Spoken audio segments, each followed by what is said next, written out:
जमींदार भारत भूषण अपने मन के अंदर बहुत ही ज़्यादा अहंकार के भाव है पालता ही जा रहा था। वह अपनी जागीरदारी को देखता, अपनी हवेली को देखता, अपने रहन सहन को देखता, अपने खान पान को देखता, अपने धन और ऐश्वर्य को जब वह देखना प्रारंभ कर देता, मन में विचार करना प्रारंभ कर देता, क्या इतना सुखी जीवन आज तक किसी का हुआ है क्या? इस संसार के अंदर सबसे ज़्यादा यदि सुखी हूँ तो मैं ही हूँ। इस तरह से उसके मन के अंदर इतना ज़्यादा अहंकार का भाव है, वह जागृत होना प्रारंभ हो जाता है। केवल मन में ही भाव नहीं आते हैं, समय समय पर औरों के सामने भी अपने भाव है वह प्रकट करता ही रहता है। जब तक भाव प्रकट नहीं कर लेता है तब तक उसको शांति भी नहीं मिलती है। भाव प्रकट करने के पश्चात यदि सामने वाला व्यक्ति उसकी हाँ में हाँ नहीं मिलाता है या उसकी जी हजूरी नहीं करता है या उसकी जय जयकार नहीं करता है, तब उसको शांति भी प्राप्त नहीं होती है। इसलिए वह अपने पास में 2-4 जी हजूरी है वो ज़रूर रखता था।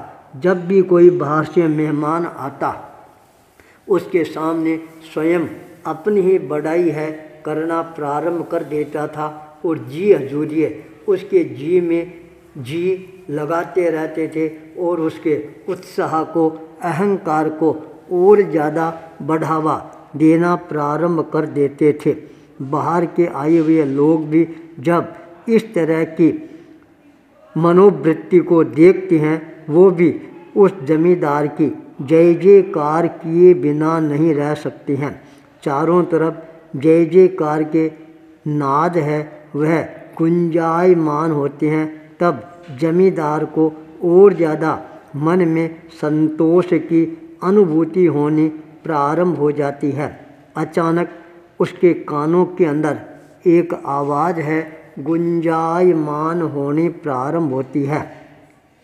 हमारे नगर की तरफ एक बहुत बड़े पहुँचे हुए योगी पुरुष, साधक पुरुष पधार रही हैं जो अपने 400 शिष्यों को साथ लेकर आ रही हैं। वो साधक बहुत ही ज़्यादा पहुँचे हुए साधक हैं और भगवान स्वयं उनको प्रत्यक्ष रूप में प्रतिदिन दर्शन है वह भी प्रदान करवाते हैं। यह बात जब जमींदार के कानों में पहुंचती है उसके मन में भी अपने आप ही भावना जागृत होती है। जब पहुँचे हुए इतने बड़े संत शंखेश्वर नाथ का हमारे नगर की तरफ से आगे बढ़ने का कार्यक्रम है, क्यों नहीं उनको अनुनय, विनय, आदर और सम्मान प्रदान करते हुए अपने नगर में ही कुछ समय के लिए विश्राम करने के लिए निवेदन प्रस्तुत किया जाए। यदि शंखेश्वर नाथ जी का हमारे नगर में प्रवास होगा, हमारे को भी उनके पास में जाने का अवसर है वह प्राप्त होगा और हो सकता है उनकी मेहरबानी हो जाए, कृपा हो जाए, हमारे को भी भगवान से साक्षात्कार करने का दुर्लभतम अवसर है वह प्राप्त हो सकता है। यदि हमने भगवान के साक्षात दर्शन कर लिए हैं तो हमारा ये मानव जीवन है हमारे को मिलना और ज़्यादा हमारे को सार्थकता प्रदान करने वाला बन जाएगा। मन में जब ये विचार आते हैं और अपने चाटुकारों के सामने जब उन विचारों की प्रस्तुत करना प्रारंभ करता है, सारे चाटुकार और ज़्यादा उसका उत्साह बढ़ाना प्रारंभ करते हैं और कहती हैं चलो अच्छा है, एक बार तो कम से कम आपको भगवान से साक्षात्कार करने का अवसर मिल जाएगा, दर्शन करने का अवसर प्राप्त होगा। अवश्य ही अपने को शंखेश्वर नाथ जी को अर्ज करके अपने नगर में ही कुछ समय रुककर सत्संगत करने का निवेदन प्रस्तुत करना चाहिए। शंखेश्वरनाथ 400 शिष्य मंडली के साथ सामने से आते हुए नजर आते हैं। उसी समय जमींदार बहुत ही ज़्यादा ठाट और बाट के साथ अगवानी करने के लिए पहुंच जाता है। सोने का थाल जो हीरो से भरा हुआ था सामने प्रस्तुत करता है और निवेदन करता है, शंखेश्वरनाथ जी, आप हमारा आतिथ्य है, यह स्वीकार कराओ। दान दक्षिणा है वह ग्रहण करवाने की अनुकंपा करवाओ। जमींदार ने सोचा, इतने हीरे पन्ने माणक मोती देखकर शंखेश्वरनाथ है बहुत ही ज़्यादा खुश हो जाएंगे, पर शंखेश्वरनाथ ने उस सोने के थाल की तरफ दृष्टि उठाकर भी देखने का प्रयास नहीं किया। जमींदार ने निवेदन किया, आप यहाँ पर विराजो, हमारे को भी सत्संग का लाभ प्रदान कराओ। शंखेश्वरनाथ अपने 400 शिष्यों के साथ वहीं पर डेरा डाल लेते हैं। प्रतिदिन सायंकाल कथा है वह प्रारंभ हो जाती है। जमींदार 400 भक्तों को हमेशा भोजन करवाना प्रारंभ कर देता है। कथा जब प्रारंभ होती है तब जमींदार शंखेश्वरनाथ के सामने एक ही प्रश्न दोहराता है, प्रभु, सुना है आप भगवान से साक्षात्कार करते हैं, भगवान से आप साक्षात मिलकर उनके दर्शन करते हैं, मेरे को भी एक बार भगवान के दर्शन करवा दें। शंखेश्वरनाथ उसकी बात को सुनते और अनसुना कर देते थे। 1 महीना पूरा परिसंपन्न हो जाता है। अगले दिन पड़ाव उठाकर अगली यात्रा के लिए शंखेश्वरनाथ तैयारियां करनी प्रारंभ कर देते हैं। जमींदार को जब पता लगा, अरे शंखेश्वरनाथ तो यहाँ से प्रस्थान कर रहा है, 1 महीने तक मैं इनका स्वागत सत्कार सम्मान किया, 400 व्यक्तियों को प्रतिदिन भोजन करवाया और मेरी एक इच्छा भी शंखेश्वरनाथ ने पूरी नहीं की, भगवान से कभी मिलाया नहीं, साक्षात्कार नहीं करवाया, क्या मेरा सारा धन है, संपत्ति है, वैभव है, यूं ही चला गया?